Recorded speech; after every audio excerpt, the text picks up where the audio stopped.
नमस्कार। मैं सुनील कुमार आपका स्वागत करता हूं आपके अपने चैनल क्या ऐसा होता है में। दोस्तों, सावन का महीना चल रहा है और जिन लोगों की कुंडली में काल सर्प दोष है वो बारी बारी से कोई उज्जैन में पूजा करवा रहे हैं, कोई त्र्यंबकेश्वर में पूजा करवा रहे हैं। ध्यान रखिए, काल सर्प दोष के लिए इससे ज्यादा उचित स्थान पूरी सृष्टि में, पूरी पृथ्वी पे कोई स्थान नहीं है। अगर आपको राहु की शांति करवानी है, राहु केतु की शांति करवानी है, केवल राहु केतु की शांति बात कर रहा हूं, काल सर्प दोष पूजा की नहीं कर रहा, तो इसके लिए आप श्रीकालाहस्ती में भी जा सकते हैं। लेकिन काल सर्प दोष के लिए या तो उज्जैन और या फिर त्र्यंबकेश्वर। दोस्तों ध्यान रखिए, आपसे बहुत से लोग आसपास जो आपके पंडित जी होंगे, आपके ज्योतिषी होंगे या कोई भी होंगे, वो आपसे कहेंगे हम यहां पे पूजा करवा देते, हम घर में पूजा करवा देते, हम ऑनलाइन पूजा करवा देते, हम आसपास के मंदिर में पूजा करवा देते, हम इस घाट पर पूजा करवा देते हैं। ऐसे चक्करों में मत पड़िए, बिल्कुल मत पड़िए। अगर आपको कुछ भी डाउट है, किसी भी तरह का डाउट है, इस नंबर पर संपर्क करिए जो आपको दिया जा रहा है, आपकी पूरी मदद की जाएगी। लेकिन सबसे पहले आपको व्हाट्सएप करना है, कॉल मत करिए। अगर आपको उज्जैन में पूजा करनी है तो जय श्री महाकाल लिखिए। अगर आपको त्र्यंबकेश्वर में पूजा करनी है तो जय त्र्यंबकेश्वर लिखिए, आपको पूरी जानकारी मिलेगी। और जो लोग आपको भ्रमित करना चाह रहे हैं, आपको भी पता चलेगा कि हां वाकई में वो आपको भ्रमित कर रहे थे, इसके अलावा कुछ भी नहीं। लेकिन अब मैं क्या करूं, सावन का महीना तो कल खत्म हो जाएगा, मतलब 19 तारीख को। 19 तारीख को सावन का महीना खत्म हो गया।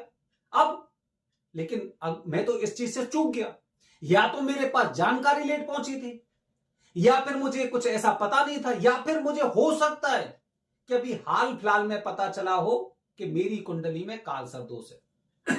क्या करें, मैंने बहुत प्रयास किया कि मुझे तो पूजा सावन के महीने में ही करवानी है, लेकिन घर के कुछ ऐसे कार्य आ गए, ऑफिस के कुछ ऐसे कार्य आ गए, सावन निकल गया। 19 तारीख लास्ट डेट थी और वो भी निकल चुका है। अब क्या करें? तो दोस्तों, चिंतित होने की आवश्यकता नहीं है, बिल्कुल परेशान होने की आवश्यकता नहीं है, क्योंकि देखा जाए तो एक सावन तो आपका 19 तारीख को खत्म हो गया, लेकिन दूसरा सावन भी इसके साथ चल रहा है, जो करीब 2 सितंबर को वो सावन खत्म होगा। अब काफी लोग ये कहेंगे नहीं, 2 सितंबर को तो कोई सावन खत्म नहीं हो रहा है, ये इंसान तो झूठ बोल रहा है। नहीं, अगर आपके मन में थोड़ा सा भी शंका आती है ना, किसी भी तरह की शंका आती है, तो उसके बारे में आपको सबसे पहले किसी पे आरोप लगाने से पहले आपको सोचना चाहिए कि हां ये इंसान सही बात बता रहा है या गलत बता रहा है। तभी आप उस निर्णय तक पहुंचेंगे कि जो मैं आपको बात बता रहा हूं वो पूरी तरह से एकदम शास्त्रों के निहित है, शास्त्र संबंधी बातें। जरूरी नहीं कि 19 तारीख को आपका सावन का महीना खत्म हो गया, 19 अगस्त को। सावन का महीना आपका 2 सितंबर को भी खत्म होगा। सावन का महीना आपका 19 तारीख को भी खत्म हो चुका है, सावन का महीना आपका 2 सितंबर को भी खत्म होगा। और ये पूरा वीडियो देखिए, मैं आपको एकदम पूरी बात बता रहा हूं कि आखिरकार कैसे 2 सितंबर को खत्म होगा।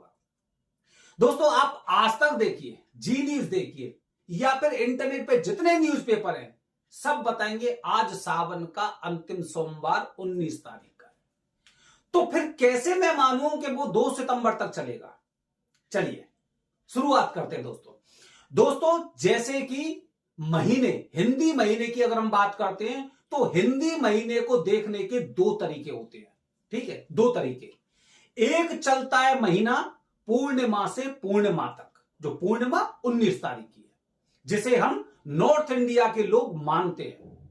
अगर आप महाराष्ट्र में जाएंगे, महाराष्ट्र में त्र्यंबकेश्वर जाएंगे, तो यहां पर सावन का महीना 2 सितंबर तक चलेगा, क्योंकि इनका महीना अमावस्या से अमावस्या तक चलता है।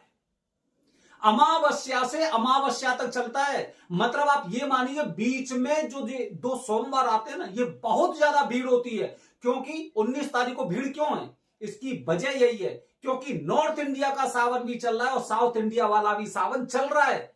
नॉर्थ इंडिया का सावन 19 तारीख को खत्म होने वाला है, खत्म हो चुका है, और जो साउथ वाला सावन है वो 2 सितंबर को खत्म होगा। सावन ही है, शास्त्रों में जिक्र है, शास्त्रों में इसके बारे में निहित हैं चीजें कि कुछ लोग अपने पत्रा को, अपने पंचांग को अमावस्या से अमावस्या तक देखते हैं और काफी लोग पूर्णिमा से पूर्णिमा तक देखते हैं।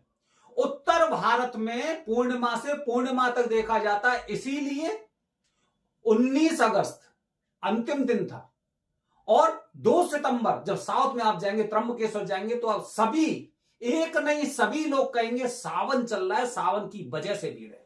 तो ये आपको मौका है, ये आपको मौका मिला है, क्योंकि आपको तो ऐसा लग रहा था 19 तारीख तो पूजा करवा लो, नहीं तो फिर सावन चला जाएगा, अगले साल इंतजार करना पड़ेगा। नहीं, आप त्र्यंबकेश्वर जाइए और त्र्यंबकेश्वर में 19 तारीख से 2 सितंबर तक आप पूजा करवाइए, आपको वही फल प्राप्त होगा जो सावन के महीने में किया जाता है, क्योंकि ये भी सावन का महीना है। तो दोस्तों बिल्कुल चिंता करने की आवश्यकता नहीं है, अभी सावन नहीं निकला है। जहां पर आप पूजा करने वाले हैं वहां पर सावन मौजूद है। जहां पर पूजा करने वाले हैं, आप त्र्यंबकेश्वर में पूजा करेंगे तो त्र्यंबकेश्वर में सावन का महीना है, सावन का महीना ही होगा ये जिसमें आप पूजा करवाने वाले होंगे। तो देर मत करिए। अगर आप प्लान कर रहे थे कि आपको सावन के महीने में पूजा करनी है, तो फिर इससे अच्छा मौका आपको दोबारा नहीं मिलेगा, क्योंकि सावन में आपके 15 दिन और बढ़ चुके हैं और 2 सितंबर तक आप इस तरह की पूजा करवा सकते हैं, बड़े आराम से पूजा करवा सकते हैं। ध्यान रखिए दोस्तों, त्र्यंबकेश्वर जब हम जा रहे हैं तो त्र्यंबकेश्वर को काल सर्प दोष, पितृ दोष या त्रिपिंडी श्राद्ध के लिए सर्वश्रेष्ठ स्थान बताया जाता है। अभी पितृपक्ष स्टार्ट होगा 19-20 सितंबर से, देखना सबसे ज्यादा भीड़ त्र्यंबकेश्वर में होने वाली है, क्योंकि इस स्थान को एक अलग तरह का आशीर्वाद मिला हुआ है, इस स्थान की महत्वता है, इस स्थान को वरदान प्राप्त है, इसीलिए यहां पर वरदानी पंडित जी से पूजा जो कराते हैं वो निश्चित रूप से आपको फल देने वाली होती है। दोस्तों जैसे कि हम वरदानी पंडित जी की बात करते हैं, क्यों करते हैं? कम से कम स्कूल में आप छोटे छोटे बच्चे जब छोटे थे आप पढ़े होंगे, या फिर जब आपने कहीं पे कोचिंग लगाई होगी आपने देखी होगी, ये टीचर कैसा पढ़ाते हैं, वो टीचर कैसा पढ़ाते हैं, वो टीचर बहुत अच्छा पढ़ाते हैं, उनका पढ़ाया हुआ एग्जाम में आता है, तो वो टीचर एक अलग तरह के टीचर होते हैं और इसी तरह से कैटेगराइज हो जाता है कि कौन सा टीचर अच्छा होगा और कौन सा टीचर से मुझे नहीं पढ़ना है। इसी तरह से दोस्तों आपको त्र्यंबकेश्वर में पूजा करने वाले तो 20,000 के आसपास पंडित जी मिल जाएंगे, लेकिन वरदानी पंडित जी से अगर आप पूजा कराते हैं तो निश्चित रूप से आप ये मान के चलिए कि इनका स्तर बहुत ऊंचा होता है, बहुत ऊंचा होता है। इसीलिए इनके द्वारा कराई गई पूजा में किसी भी तरह का डाउट नहीं होता है, किसी भी तरह की शंका नहीं होती है। और यही बात हम अपने वीडियो के माध्यम से आप लोगों को बताते हैं, क्योंकि ये प्रैक्टिकल है, हमने खुद ने भी पूजा करवाई थी। पूजा से पहले हमारी क्या स्थिति थी और पूजा के बाद क्या स्थिति हुई है ये हमें बताने की आवश्यकता नहीं है। जो लोग पूजा करके गए उन्हें यहां पर बहुत अच्छा फल प्राप्त हुआ है, अच्छी तरह से पूजा हुई है, पूजा के बाद उनकी स्थितियां परिस्थितियां सुधरी हैं, चाहे भले शादी में समस्या हो, वंश वृद्धि नहीं हो पा रही हो, या फिर अपने रोजगार से संबंधित अगर कुछ ऐसे लोग हैं तो उनको फल अवश्य प्राप्त हुआ है। बस ये बात ध्यान रखिए कि त्र्यंबकेश्वर में मांगलिक दोष, मंगल दोष निवारण की पूजा आपको नहीं करवानी चाहिए। देखिए हम हमेशा स्थान को महत्व देते हैं, क्योंकि हमने पढ़ा है कि कौन सा स्थान किसके लिए है। अब अगर प्रयागराज में आप जाएंगे तो प्रयागराज में आप संगम देखेंगे, और कहां पे संगम मिलेगा आपको? इसके अलावा हरिद्वार में संगम दिखाई नहीं देगा आपको, ऋषिकेश में संगम दिखाई नहीं देगा, लेकिन यहां पे संगम कैसा दिखाई देगा? जहां पर गंगा, जमुना या सरस्वती नदियां बह रही हैं। तो स्थान की महत्वता होती है दोस्तों, और स्थान पर जब महत्व होता है वो विशेष स्थान होता है, वरदान प्राप्त स्थान होता है, तो वहां पर जब पूजा कराते हैं तो उस पूजा का आपको फल भी वरदान से कम प्राप्त नहीं होता।